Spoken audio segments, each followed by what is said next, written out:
Hello everyone, this is Dr. Luis Gavin. I'm based in Dubai, I'm from Spain.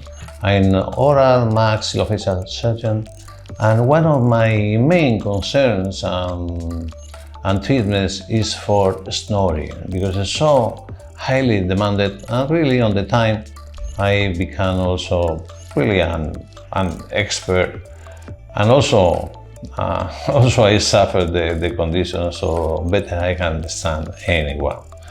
So for snoring, okay, the first, everyone knows who snores. Snoring is not a disease, it's a condition. Let's say something that discomfort yourself and also your partner, your wife, anyone is sleeping around you.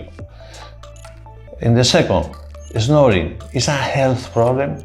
Yes, why? Because the one really heavily snores, this also affects the sleep and the quality of the sleep. So always snoring, heavy snorers are connected with bad sleepers.